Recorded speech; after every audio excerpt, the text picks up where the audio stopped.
Picture this. You're sitting in your seat in the middle of a normal lesson, a random Tuesday. The teacher announces you'll be watching an educational movie. You already know this might be too much for you. Alarming music comes from the speakers, immediately confirming your fears. Images of the real world enter your brain, showcasing violence or dark scenes. You look around. Everyone else is enjoying themselves. Great. Teacher, may I be excused, you ask. A little while longer. This is important for the lesson, they answer. You wait. You get frightened. May go to the bathroom? Fine. So you leave. Then you sit in the bathroom, just waiting for time to pass. 13 years ago, I was born in an anthroposophical hospital near Berlin. Today, quite obviously, I'm standing on this stage giving you what is a pretty important talk in my eyes. So how do those facts relate? How do my birth circumstances make up a big factor of who I am today, besides, quite frankly, the fact that I was born? Yes, that fancy-sounding word I used has a specific meaning. According to Oxford Languages, the noun anthroposophy is defined as follows: a formal, educational, therapeutic, and creative system established by Rudolf Steiner, seeking to use mainly natural means to optimize physical and mental health and well-being. Personally, I think a lot more of us could use some of the system from early on to accept and be more open to the things like the one I'll bring to you now. My goal today is to help you understand and raise awareness to the gifts and challenges of this statement to follow. I am an HSP, a highly sensitive person. This term is probably something not many of us, the population in general, has heard of before, especially at a younger age. Anxiety, or autism, for example, may ring a bell. I hope that by the end of this talk, high sensitivity will too. In short terms, being an HSP means feeling all your 5 senses on a much deeper level. Let's start off with the basics. Is it a disease? Is it a character trait? Or simply an undiscovered psychological condition? I'll be honest, I'm still not too sure. This question has in fact caused me quite the trouble, seeing as I love to have things labeled, and I had to learn that some things, like this, just can't be. Still, looking at the facts that are out there helps me. It is not a medical condition, I have learned. It is not something that can be, or even should be, healed or treated. Unfortunately, this also means that doctors and doctresses don't officially recognize high sensitivity as a diagnosis. Often, a highly sensitive person lives within this essence since they were born, and it can be genetic. In my case, 100%. Hi, Mom.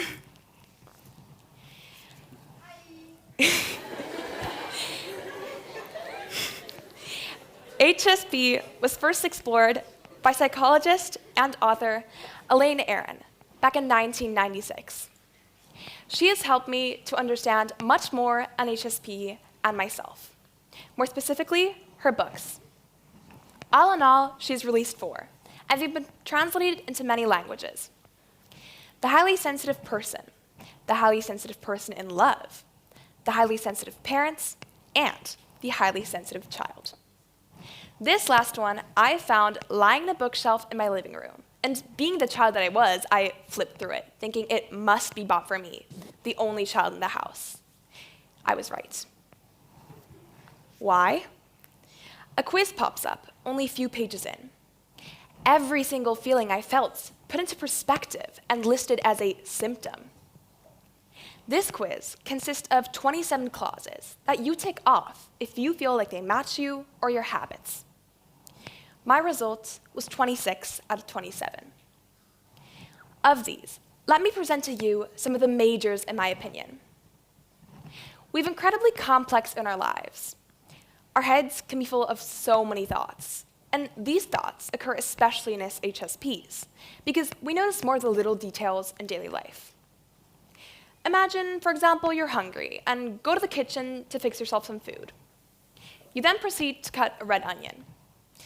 This very common vegetable doesn't necessarily have anything special about it, or does it? I find myself captured by tiny factors, analyzing how gorgeous certain lineaments or features are. But moving on to the next point. We act differently depending on the person and their mood of the person that we're talking to, and only feel comfortable when they do too. Every sound, extreme lights, rough fabric, they all sink in and bother us more than others. We are sensitive to physical pain, but also to violent movies that portray another person's pain. We feel the need to withdraw from crowded areas, or even a larger group of friends at times. We get overwhelmed when we must perform a lot of tasks at once.